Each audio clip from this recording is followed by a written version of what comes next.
In our previous episode, we talked a little bit about how male hormones or androgens affect hair loss. In this episode, we're going to talk about the other hormones that could also be implicated in hair thinning in various situations. Welcome back to yet another episode of Hair Talks by Terra Medical. My name is Dr. Joshua Chong, and let's dive right into it.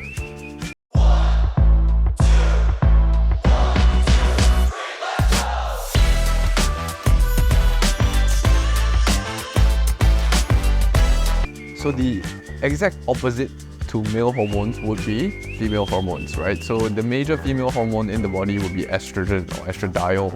And estradiol actually has a positive impact on hair follicles. It keeps them in the anagen phase, prolongs the growth phase of the hair, keeps them nice and healthy, prevents the bulk from shrinking. And this is most commonly seen in states like pregnancy, where estrogen levels are typically higher.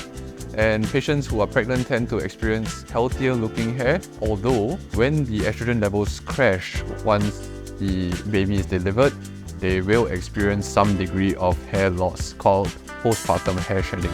To elaborate more on the point about estrogens or female hormones, we know that for every female that lives long enough will go through a phase of their life called menopause. And there is a feature of the perimenopausal period, which is 5 years before the actual menopause and 5 years after menopause, where there are fluctuating levels of male and female hormones. And this disruption to the normal hormonal profile can also cause some degree of hair thinning or hair shedding. And we treat these patients usually as a form of female pattern hair loss, but sometimes they also experience long-term shedding conditions called chronic telogen effluvium. And targeting the exact part of the hair cycle that's involved in this hair thinning process is crucial. So we tend to use diagnostic methods to identify which is the predominant feature and prescribe medications or supplements accordingly.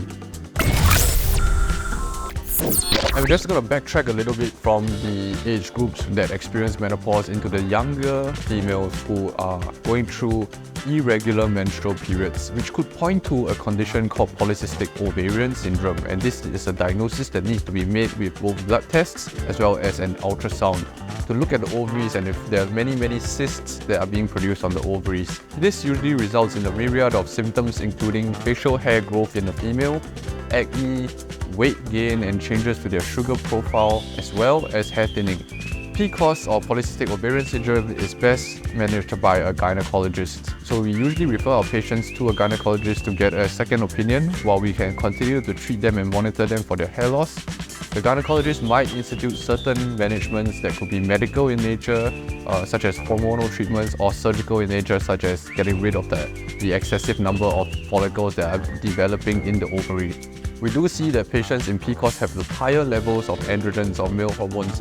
So when they come in for screening tests, we also screen their male hormone levels via a blood test. And if we do suspect that PCOS might be present, the diagnostic test is still an ultrasound done by your gynecologist. When we assess a young female for hair thinning, we also do a screening blood test which checks for their male hormone levels. And in PCOS, or polycystic ovarian syndrome, the male hormone levels can sometimes be elevated above what is considered physiological. And if we do see that and we suspect that PCOS is a feature, we will refer them to their gynecologist for further assessment. The next set of hormones that we're going to talk about are the thyroid hormones, and there are a few of them implicated in hair loss. And usually these thyroid hormones would be abbreviated as T3 and T4, and they both have biological activity on various organs in the body, from your brain to your gut to your hair follicles. Dysregulation or imbalances of these thyroid hormones from various causes such as surgery, such as illnesses, viral infections of the thyroid, autoimmune conditions that can increase the thyroid hormone levels or cause it to be depleted, radiotherapy to the neck area can all cause disruptions to your thyroid levels. So it's quite common that we see some changes in the thyroid hormones when we assess patients for female or male pattern hair loss. And sometimes this can result in overall thinning of the hairs, not just on the scalp, but also in the eyebrow. And a low thyroid hormone level can be associated with other features, such as cold intolerance, someone who can't bear a gentle breeze from the aircon, or putting on weight even though you're eating less and less. So these are all hints that tell us that we should be testing the thyroid hormone. An overactive thyroid, however, can cause excessive weight loss even though you're maintaining the normal amount of food intake that you usually take. And this crash in weight has been known to cause an increase in shedding or telogen effluvium event. So we have to also run that same blood test to see whether or not the hormones are on the high or the low side based on the different clues that the patients present to us with. In more complicated cases, we tend to refer our patients to their family practitioner or to an endocrinologist to manage complex thyroid issues that require further monitoring or tighter monitoring.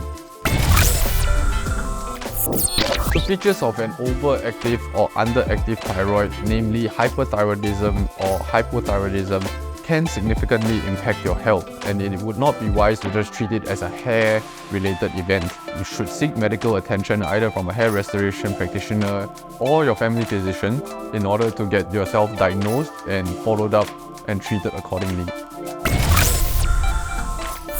One other hormone that's been implicated in hair thinning in women is a high level of prolactin. So prolactin is a hormone that actually stimulates breast milk formation. So if the levels are extraordinarily high in somebody who's not actively lactating, we're going to suspect that something is wrong in the prolactin production pathway.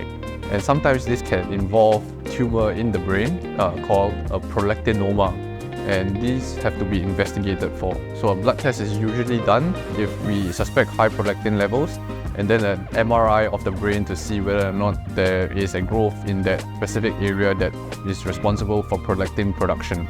Typically, multiple specialists will be involved in this if we do suspect that high prolactin level is causing your hair thinning. And the treatment will vary either surgically or medically from what is the actual cause of a high prolactin level. So we've discussed a few different other hormones that could be implicated in the hair loss or hair growth process. And if you've liked this content, please remember to click like and subscribe to Hair Talks by Terra Medical.